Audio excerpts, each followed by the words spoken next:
morning, dear friends, and welcome to this module. We had discussed digital feminist interventions, digital activism, and the political economy of social media in the previous module.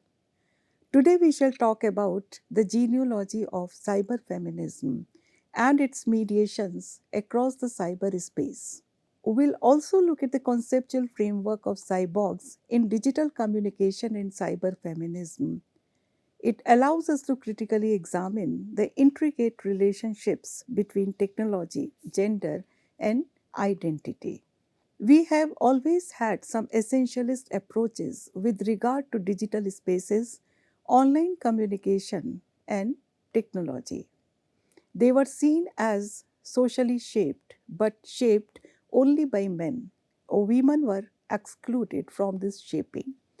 Such spaces were either interpreted as oppressive to women or optimistically assumed to have liberating potential for women as well for the other disadvantaged group. It was in critical response to such essentialist approaches that a new third wave of feminist technology studies emerged. Donna Haraway's 1985 work, A Manifesto for Cyborgs, is central to it. Gender relations, as she suggested, can be thought of as materialized in technology. Gendered identities and discourses are also produced simultaneously with digital technologies. Or we can say that the deterministic theories of the relationships between gender and digital technologies have been altered by the inspiration of postmodernism and constructivism. These theoretical approaches have drawn attention to the close relationship between the gendering of technology and the construction of gendered subjectivities. Femininity, masculinity, and technology were no longer considered as fixed categories but to contain multiple possibilities when constructed in relation to one another. According to Donna Haraway, technology is an aspect of our identities. Technology is central to our everyday lives, and because of this, it is useful to conceive ourselves as cyborgs and use this conceptualization as a tool for transforming existing power relations. On the right hand of this slide, we have some illustrations of works of Sadie Plant, which are considered as examples of feminist technophoria, as it argues that new ICTs, most notably the internet, are different as women are set free and men become subordinated to the machines. In this context, Haraway's notion of the cyborg is a way of negotiating subjectivity and politics from a feminist perspective.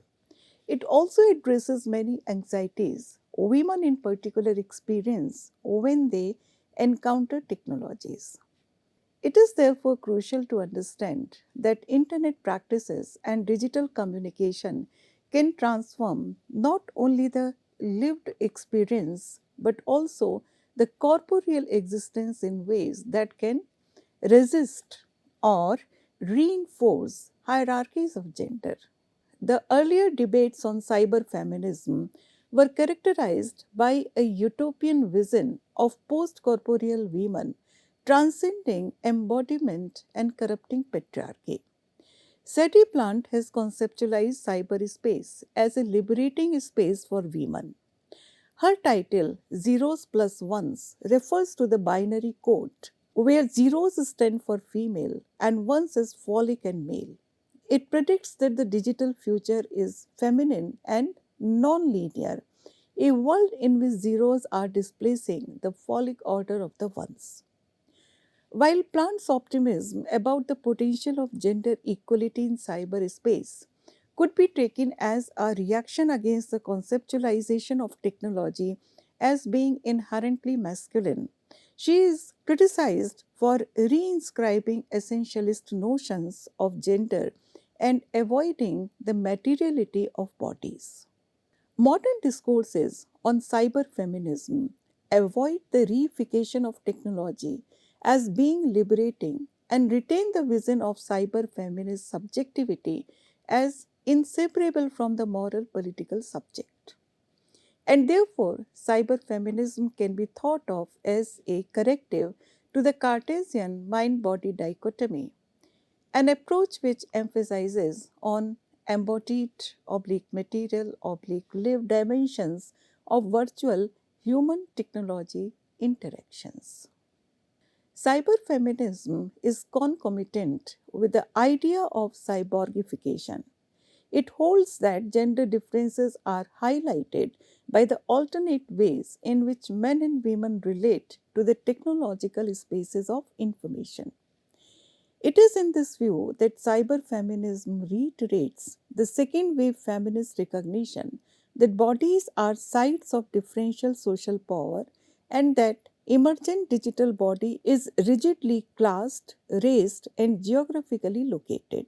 Thus, cyberfeminism posits that the corporeal bodies in postmodern cultures are shaped by material and semiotic aspects. Deriving from the arguments of Susan Heckman, the body in cyberspace is embodied. That is, these culturally coded bodies experience pain as well as marginalization. It suggests that we have to know that bodies are the point of intersection between patriarchal structures and women's lives, and this is relevant in cyberspace as well. There is a misconception that the allure of disembodiment in cyberspace can subvert gender and gender oppression. This valorization is problematic. Let us look at two examples pro-ana websites and the trainee hormone listservs. These examples illustrate the continuing significance of online embodiment and the problematic of uniformly regarding as feminist all women's engagement with cyberspace. When we look at the significance of online embodiment, we have to look at the emergence of pro ana or pro anorexia sites, which suggest that some women form online communities in order to offer each other non judgmental support in finding strategies for disordered eating behaviors. These communities turn to the internet to support their bodily rituals of diet and also perhaps to have a sense of control over their bodies via texts and images. They do not avoid corporeality, and these images of thinspiration that appear on YouTube or personal websites confirm their embodiment. Pro-ana groups are also, of course, criticized by medical professionals as they provide examples of what is called thinspiration or thinspo and may also promote a negative body image. Similarly, socially excluded gender minority groups have also been able to find a sense of togetherness through digital means of communication. Transfer Timey, or TS dates, etc., are popular platforms for friendship. Significance of online embodiment is also evident through those community-based transgendered websites which use the internet as a site of bodily transformation.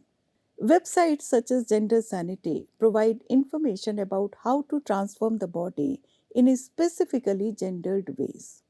The transgender community use the websites not to experience the absence of the body, but also to access the information and technology that allows them to transform their body in a differently gendered body that aligns with their felt identities. The information technology thus becomes an important medium for resisting repression of gender and sexuality and allows such people to use online spaces as a cultural context to experiment with gender identity as well as gendered practices. When we analyze the intersections of feminism and technology, we must explore how cyborg technologies are being used by women to re-script heteronormative categories and how cyborg as a figure moves along the border between conformity and transgression. It would be pertinent at this point to refer to N. Belcemo. According to her opinion, cyborgs are hybrid entities that are neither wholly technological nor completely organic. They thus disrupt the dualisms that set the natural body in opposition to the technologically recrafted body. This is also central to Haraway's idea that cyborg defies an organic wholeness and opens up the possibility for gender bending. The metaphor of the cyborg provides a valuable alternative model of subjectivity in cyberfeminism. The idea reinstates the figure of the cyborg as a post human creature that replaces identity formations with a complex range of subject positions and also of cyberspace as a site to dissolve the distinction between self and the other, as well as the subject and the object. Feminist cyborg stories can subvert the control of the politics of identity and open up a post human figuration that exceeds signification. They go beyond the ideological and biological preconceptions.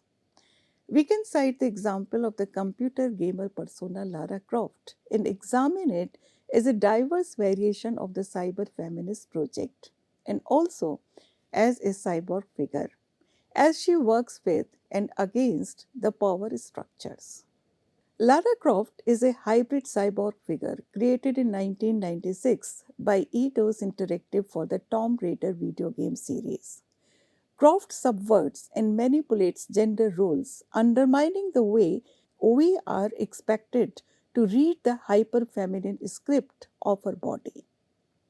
Her cyborg potential is defined by the way her human virtual identities onto her bodily surface in cyberspace. Lara Croft has a bimodal appeal. We will look more into changes in the depictions of Lara Croft over the years in the next module. The cam girl phenomenon and the social media culture extrapolate the problem of femininities as commodities in digital communication as well. Let us look at how these scenarios have led to a feminist struggle of seeing the female body as commodity. We will look at this with reference to Claudia Springer's 1999 work, Pleasures of the Interface, and her 1992 work on techno-erotic imagery. Springer argues that when in the context of postmodernist thought, the boundary between human beings and machines breaks down, one gets what can be labeled as techno-eroticism, that is, the passionate celebration of technological objects of desire. Technoeroticism signifies not only the perception of machines as objects of desire, but also the desire to become a machine. Electronic eros thus becomes an exploration of techno-erotic imagery in films like Robocop, Terminator, or cyberpunk novels such as Gibson's Neuromancer, the television series Man and Machine, and similar video games. Springer finds that many recent popular culture texts, particularly those dealing with cyborgs, recycle techno-erotic conventions derived from Western society's industrial past, particularly those described in the works of D.H. Lawrence, and refusing to come to terms with the new postmodern social order. Camgirl sites are a type of personal amateur website focused on a webcam that allows viewers to see live moving images of the site owner. The performativity of identity within camgirl sites include representations of sexuality and using feminine image as tools to be used towards commodification, power, and self-actualization. According to Claudia Springer, the interface with technology in popular culture involves altering human subjectivity. The pleasure of the interface results from the computer's offer to lead us into a microelectric imaginary where our consciousness is integrated into the matrix. Similar fetishistic gaze and commodification of bodies are seen in social networking sites as well.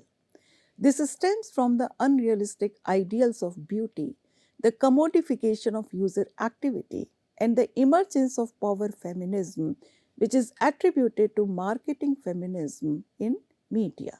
The discourses between body commodification and empowerment in social media are defined in their relation to sexual freedom, equality, and inclusivity in the digital realm and consumption within the digital age.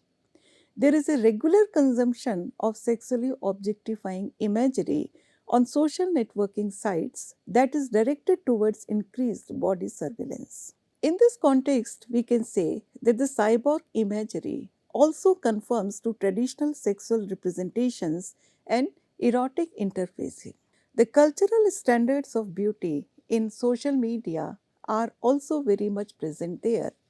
By removing imperfections, the body is both idealized as well as dehumanized. The body as a commodity molds the consumer's aesthetic and sexual taste, and the viewer is lured into becoming a passive form of a desiring consumer.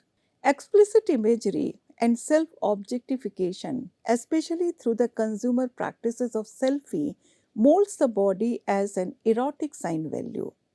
This conceals the desired object as a commodity, and the viewer is lured into a fetishistic form of sexuality in which they desire an object and not a person. This shows popular culture cyborg imagery as representing sexual release of various kinds for both genders. Popular culture idealizes and normalizes bodies that have been commodified. They become the glamorous ideals of this spectacle, and other consumers are protocol to want to resemble them. When we talk about the seduction of interface, it becomes important to reiterate what Claudia Springer had said. Technology has no sex, but representations of technology often do. Let us understand this through the representation of cyber femininity in pixel vixens and the virtual hyperfemme. Pixel vixens humanize infotechnology. They are the graphic interface construct masking software and databases. This humanization of infotechnology aims to seduce the user into a virtual relationship by translating data according to one's interest. It calls forth a cyber culture that has material effects on people's lives and enmeshed in an intertextual web of power relations and ideologies. We can say that pixel vixens are examples of desire getting translocated from the heterosexual norm onto the technology itself. They are objects of technoeroticism by encouraging users to establish a personal attachment to their digital technologies. They also deconstruct the associations of technology to masculinity and foreground feminine encodings. The Pixel Vixen's digital artifice certainly marks a playful possibility about the performance of femininity. In the next slide, we will listen to a talk by Charlotte Webb, co-founder of the page Feminist Internet, where she asked the pertinent question, why didn't the internet got to be a feminist? I'm admitting that to all you lovely people, but it is true. I'm sexist because I'm not safe for women who are currently suffering from ongoing gender-based online harassment, which is silencing their voices and threatening their psychological and their physical well-being.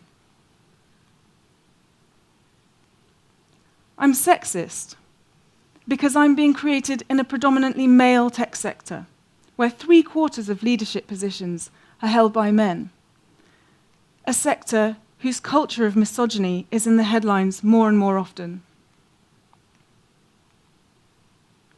I'm sexist because my gender biases are being built into artificially intelligent systems which are trained and tested primarily by men, with effects like job ads for tech sector roles being served to men before they're served to women.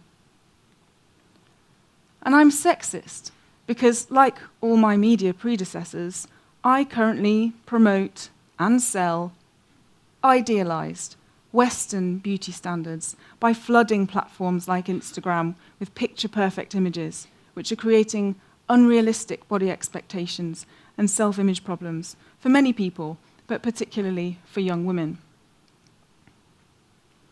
So you might be wondering, how did I get this way? How did I become sexist? Why didn't I, the internet, grow up to be a feminist?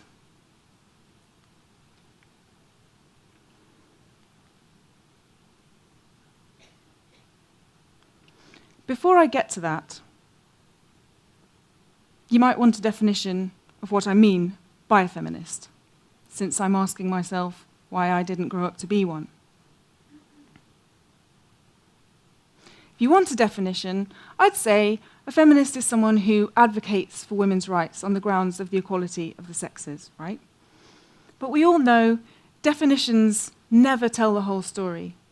The truth is, what being a feminist means depends on who you are and where you are and what other struggles you face. What being a feminist means depends on whether you face other forms of oppression, such as those based on your race or your class. But to get back to the question, why didn't I grow up to be a feminist? People often think that because I'm a technology, I'm somehow neutral. I'm somehow not a political entity. But that's not at all true. All technologies are built by people, and therefore all technologies reflect the biases and assumptions held by people. Biases and assumptions which can be sometimes very difficult to recognize without some serious self-reflection. So if I'm being built mainly by men in a sexist system which values profit more than anything else, I'm going to become sexist, I'll have a sexist bias, and I'll be driven by the profit motive. Once technologies have been built, they're then shaped by the people that use them, people like you. Webb reiterates that the internet is a mirror of society and it only shows people how they already are. A particular concept that we have already discussed, but which still remains important in feminist cybersphere to be repeated, is cyborg writing, that is used as a technology against fellow-centric writing practices. An important cyborg position that has re-emerged in recent writings is digital feminist zines whose social media influence have pushed feminism into popular culture. Feminist zines are self-published, small circulation publications. Zine making is a digitally networked feminist practice in which social media platforms act as a porous yet protected boundaries, providing access to Zine community but not to the actual content of Zine themselves. It fosters a subaltern counter-public. The Zine actualizes its political mandate through the act of subversive writing. Its do it yourself culture shows the struggle against perfect communication that translates all meaning to the codes of phallogocentrism. Cyber identity as subject to flux and the possibilities of making and remaking ourselves are embodied in zines through their accessibility venues of self expression. Feminist science do not propagate a cyber utopian promise of leaving the body behind, but produce embodied communities unfettered by the restrictive norms uncoded into media representations of subaltern bodies along gendered, racialized, and sexualized lines. Let us now look at some examples. We can cite the examples of the F word and the vagina. The F Word was founded in 2001 by Catherine Redfern. Her choice of name is in itself an act of political resistance, and the Zine focused on feminist activism at the discursive level. This site is also committed to taking an intersectional views about issues and the relevance of gender non-conforming groups. The Vagenda was founded in 2012 by Holly Baxter and Lucy Cosslett. It used humor and irony as key tools through which hegemonic ideologies about gender roles and their representations in mainstream media can be critiqued. The effort provides a feminist lens for young women to better understand feminism. The agenda looks at contemporary media landscape. The contemporary interaction of the body with information technologies displays gender as very contested in its blurring of distinctions between body and machine. Cyberspace allows transcending the body in different ways as a penetrated body or as a simulated body, redefining the gendered body in several virtual contexts. According to N. Belcemo, embodied virtualities are experienced through a disembodied gaze that dislocates the bodily human subject, but the materiality of the body will not be erased. The penetrated body and its metaphor can be considered as a first level of virtual embodiment that displays the consequences of fusion with cyberspace or the means of incorporating technology to the body through prosthetics. In computer hacking, the concept of cyberspace is often depicted as a feminine entity that male hackers attempt to infiltrate, alter, and control. Virtual reality can be seen promoting a sexist notion of escaping from earthly and motherly roots. In this context, we can refer to two instances of how feminist cyberpunk feminizes cyberspace and also subverts heterosexuality. We would briefly refer to the meat puppet Molly from Gibson's Neuromancer and computer genius visual Mark from Pat Cadigan's Sinners. As we know, Molly in Gibson's Neuromancer is a meat puppet or a prostitute whose consciousness is suppressed by an implanted cutout chip. In Pat Cadigan's Sinners, the gender ambiguity of the virus, art or artifice, becomes contagious in cyberspace. These two can be read as examples of feminization of cyberspace. Unlike Neuromancer, Cadigan Sinners does not use the metaphor of interface to establish hegemonic masculinity. Developed within the discourse of cyberfeminism are technologized feminist potentialities that critique the misogynistic frameworks that underpin the speculative futures as well as future technologies. Let us look at how cyberfeminism evokes the hybridity of various genres like science, fantasy, and speculation within different possible realities. Genre hybridity in cyberfeminism involves blending and transcending traditional categories and mediums. This can include combining elements of science fiction, speculative fiction, cyberpunk, and various forms of digital expression to create works that address issues of gender identity, power, and technology. Science fiction conventions often explore a speculative future that can be conceptualized as a symbolic order. We can refer to Julia Kristeva here, who suggests that the symbolic is the temporal and patriarchal order of language that enables a unified cultural meaning. This symbolic order is broken by assimilating cyberfeminism with the sentimentality and visceral intensity of genres related to science fiction and speculative narratives.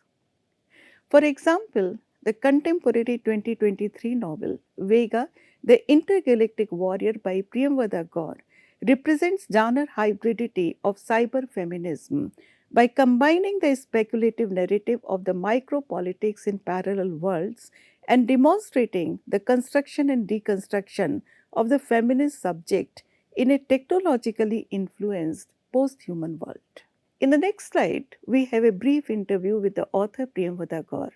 She talks about how she uses genre hybridity by combining speculative fiction, science fiction, as well as fantasy to portray cyberfeminism in a hypothetical multiverse in which an alternate reality transforms or liberates gender dynamics.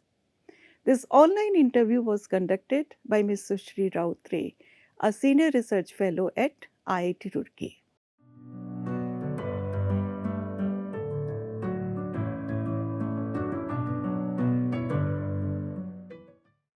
Can you tell us what is the novel about and what is the inspiration behind it? The novel is a science fiction. It is set in the multiverse called Antariksh, where we witness the story of Vega, an orphaned intergalactic warrior, as she faces rebels and enemies from the dark world of the universe. Excellent. What are the motivations or inspirations behind your choice for science fiction genre? Are you inspired by the rise of the comic books or in the Marvel universe or and the recent multiverse movies that we see around? On the contrary, I was more influenced by the genre of speculative fiction, of which, of course, you can see good examples in movies such as Lord of the Rings, Harry Potter, Star Wars. And I chose science fiction because I'm a science nerd. As discussed by Priyamvada Gaur, many cyber feminist works engage with speculative narratives that envision alternative futures or realities. This can include imagining worlds where technology has transformed or liberated gender dynamics, or where new forms of consciousness and embodiment emerge. When queer theorists imagine the future, they depict an ever expanding realm of sensory pleasure, disregarding the historical limitations placed on pleasure. And this is what Donald Morton terms as the cyber queer. In his 1995 article, Birth of the Cyber Queer, Donald Morton has delineated the queer theory as envisioning a decentered, internet driven, and norm free society. Queer culture places a strong emphasis on desire, as exemplified in works like Browning's The Culture of Desire, published in 1994, advocating for pleasure as a distinct journey separate from the pursuit of equity, democracy, and justice. The queer perspective views desire as an autonomous and performative force that disrupts conventional social codes and conventions. Cyberspace is the symptomatic of a sexuality that emphasizes postmodern displacement of need by desire. We can also say that it is in line with the concept of bodily art. And the simulated body in cyberspace represents a bourgeois designer space where the embodied collapses into the mediated, allowing privileged Western individuals to imagine they choose their own histories detached from historical realities. The 1992 neo noir erotic thriller film Basic Instinct, directed by Paul Verhoeven, argues that ahistorical thinking, which is a characteristic of both queer theory and cyberspace, is present not only in avant garde texts but in all texts of dominant culture. In a novel within the film, the protagonist Catherine composes her own jouissance, her pure intensity, and lives out her desire in a virtual space. These viewpoints suggest that a cyber feminist perspective can be taken in relation to studying the internet and other media, locating their corporeality and embodiment. These perspectives suggest a rejection of the Cartesian dualism. The hyperreal simulacrum of the cyber utopian theme relies on the Cartesian dualism, and the principle of disembodiment cannot represent the lived experience or the materiality of the body outside cyberspace. Theorists like Elizabeth Gross advocate a corporeal feminism that can be used to understand the performative act of entering the internet. It becomes a dynamic process where the social bodies are in a series of processes of becoming, and therefore reification of gender and sexuality norms cannot take place. Liminality is the performative act of permitting a threshold, and being online is a liminal experience that allows one to enter the cyberspace. It involves the experience of the in between, where the users constantly cross between the online and offline worlds.